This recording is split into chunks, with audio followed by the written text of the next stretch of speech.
Assalamualaikum warahmatullahi wabarakatuh. Perkenalkan, saya Dinur Aziz, saya dari kelas 5 ESC dengan NIM 401222058. Di sini saya akan menjelaskan sedikit tentang materi yang pernah saya ikuti dari sebuah webinar dengan judul Tips Jitu Percaya Diri Menjadi Leader Muda. Langsung saja, apa itu pemimpin? Pemimpin adalah seseorang yang ditunjuk atau dipilih menjadi pimpinan atau orang yang mengatur jalannya suatu organisasi atau orang yang mengarahkan orang lain, menggerakkan orang lain untuk melakukan sesuatu untuk tujuan yang sudah ditentukan.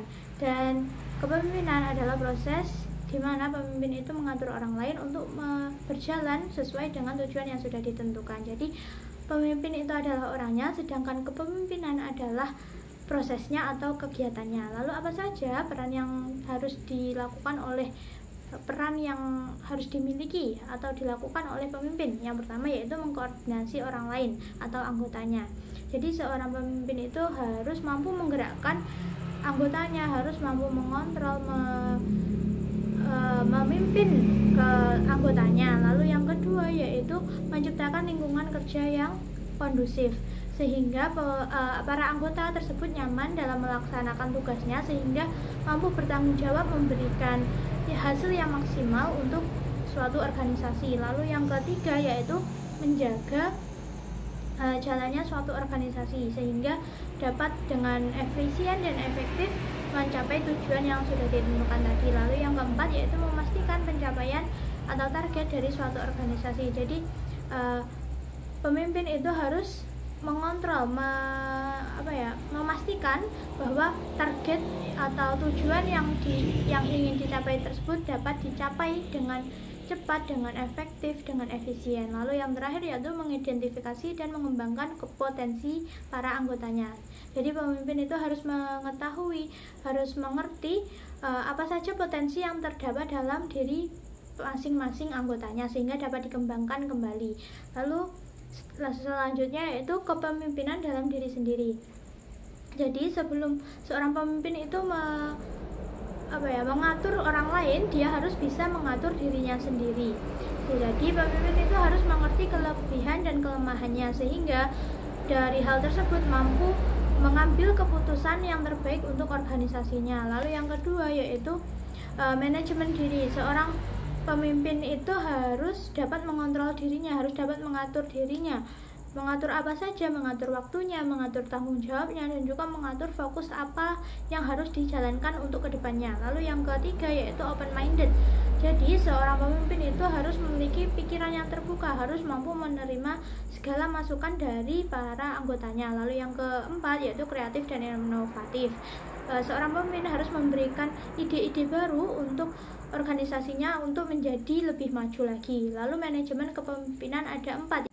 Yang pertama yaitu perencanaan. Seorang pemimpin harus merencanakan dengan matang rancangannya sebelum dieksekusikan oleh para anggotanya. Lalu yang kedua pengorganisasian. Jadi pemimpin itu harus mengkoordinir para sumber daya manusia tersebut dan juga perlengkapan dalam organisasi.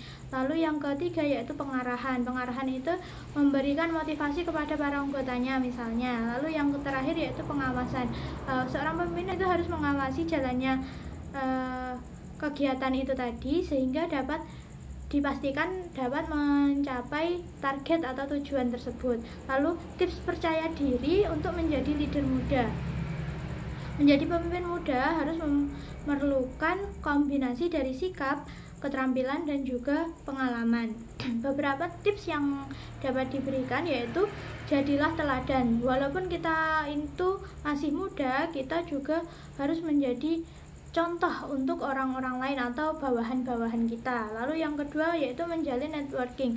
Karena pengalaman yang terbatas sehingga kita harus menjalin hubungan kepada orang-orang yang sudah lebih berpengalaman daripada kita. Lalu yang ketiga, ambil inisiatif.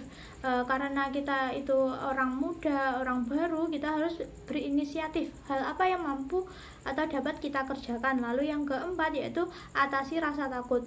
Rasa takut, rasa cemas, rasa tidak percaya diri itu pasti akan muncul di dalam seorang leader muda.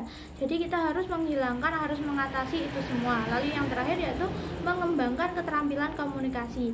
Jadi di bawahan kita itu tidak memandang kita remeh karena kita mampu mengkomunikasikan, mengkoordinasi semua anggota. Sekian yang bisa saya sampaikan. Mohon maaf apabila ada kekurangan, sebenarnya masih banyak yang perlu disampaikan tetapi waktu yang terbatas. Sehingga akhiran, wassalamualaikum warahmatullahi wabarakatuh. Terima kasih.